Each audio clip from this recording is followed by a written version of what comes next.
ओ मेरी जान प्यार की पूंगी बजा के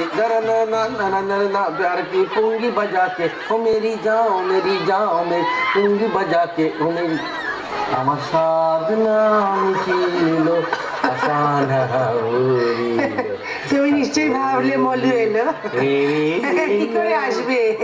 একটু বাইরে গেল তোমার পাঞ্জাবি পকেট থেকে মানি ব্যাগটা নিচে বিউটি পার্লারে গেল জীবনে যদি দিক জ্বালাতে নাহি পারো দেখেছে হয়ে গেছে আর তোমার জন্য কথা ছিল বলেন দেখো বাবা মলু তো এবাড়িতে সদ্য সদ্য বউ হয়ে এসছে আমি চাই না ওর জন্য এবারে নিয়ম কানুন সব পাল্টে যাক ওর তো উচিত এবারে নিয়ম কানুনের সঙ্গে নিজেকে মানিয়ে নেওয়া ওই জন্য আমি ওকে বলে দিয়েছি মা তুই কখনো জ্ঞানকে অপমান করবি না বাড়ির সব কাজকর্ম উনি যেমন করতেন ঘর মোছা বাসন মাজা রান্না করা সেসব ওনাকেই করতে দিবি উনি তো তোর গুরুজন ওনার হাত থেকে কাজ কেড়ে নেওয়া মোটেই উচিত কাজ না বড়দের সম্মান করতে হয় তারপর আমি এটাও বলেছি এই তোমার বাবা যেমন নিয়ম করে বাজার করেন দুধ আনেন আমি বলেছি বাবু কখনো তুমি ওনার হাত থেকে কাজগুলো কেড়ে নেবে না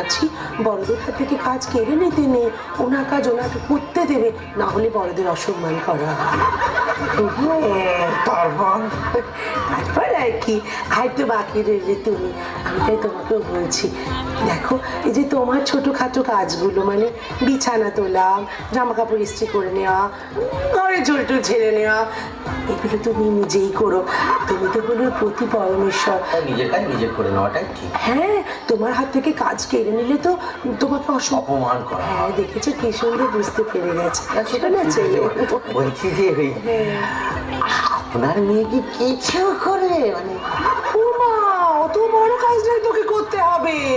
তোমার মতো বলদকে সারা জীবন ধরে সামলাতে হবে বলো এটা কম কাজ তা তো বটেই মা আচ্ছা শোনো একটা কথা আমাকে মনে প্রায় বলছে তুমি নাকি রাত করে করে বাড়ি ফিরছো কোনো রাতে বাড়ি ফিরছো না কি ব্যাপার বলো তো তুমি কি তোমার অফিসের লভের সঙ্গে এখন হচ্ছে নাকি লবটাও তাই বলে জানেন কি বলে না লব ভাবে যে এই যে আমি ওর ফোন টোন ধরছি না সন্ধ্যে থেকে তারপরে রাত্রিবেলা ওকে মিসড কল দিচ্ছি না তার মানে আমি আমার নতুন বইয়ের সাথে খুব একেবারে লটখট করছি একবারে এইসব ভেবে নাও খুব অভিমান করে মা কি কথা ছেঁচে কি করে তাতে আমার খুব সুবিধা আছে কি সুবিধে জানেন তো আপনার মেয়ে ভাবে আমি লবের সঙ্গে লব ভাবে আমি আপনার মেয়ের সঙ্গে মধ্যিখান থেকে আমার একদম নিশ্চিন্তের জীবন আচ্ছা কি অন্যায় কথা কি আশ্চর্য এখন মনে বিয়ে হয়ে গেছে এখন মনুর ইচ্ছে অনিচ্ছে ভালো মন্দের দিকে তুমি ভাববে না ওর মন বোঝার একটু চেষ্টা করবে না না সে তো অসম্ভব ব্যাপার মা আর সাদার লাগবে যা শিবেরও অসাধ্যি মানে জানেন মা বলতে নেই সেদিন আমার স্বপ্নে শিব ঠাকুর এসেছিলেন তাই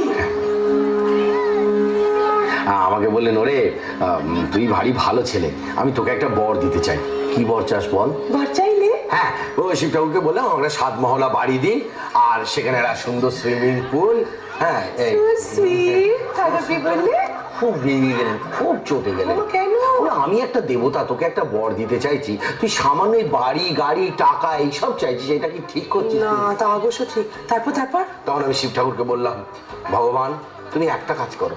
আমার বউয়ের মনে কি চলছে আমার বউয়ের মনে কি ইচ্ছা আমার বউয়ের মন কি চায় আমি যেন সেটা বুঝতে পারি দেখেছো কি ভালো ছেলে সোনা ছেলে এটা শুনে নিশ্চয়ই ঠাকুর খুব খুশি হলে না খুশি হলেন কিনা জানি না তবে হাতটা একবারে জটার মানে ভেতরে ঢুকিয়ে দিলেন যে গঙ্গা এখানে আছে তার পাশ দিয়ে গিয়ে একবারে মাথার ভেতরটা কচকচ করে চুলকে বললেন শোন না তোর বাড়ি কোথায় দরকার কলকাতাতে দরকার লন্ডনে দরকার নাকি নিউ ইয়র্কে দরকার মানে তুই গাড়িটা কি চাস লিমুজিন চাস না মার্সিডিজ চাস না ভক্সওয়াগনের সব থেকে দামিটা চাস আমি তার ব্যবস্থা করে দিচ্ছি তুই যদি বাড়িতে নারী রাখতে চাস অ্যাঞ্জেলিনা জোলি থেকে শুরু করে ক্যাটরিনা কাইফ তোর বাড়িতে রেখে দিচ্ছি বললে তারপর বলে সুইমিং পুল কোথায় চাস 7 তলার উপরে চাস না 1 তলায় চাস তোর বাড়িতে কি তুই বাঘ পুষতে চাস তুই কি একটা নিজস্ব প্লেন রাখতে চাস তুই কি কি করে মানে তুই কি এয়ারপোর্টের ধারে থাকতে চাস সব বড় আমি বললাম এসব চাই না বলে সারা আমি ভগবান হয়ে সারা জীবনে বুঝতে পারলাম না তুই বুঝবি কোথা থেকে মানুষ একটা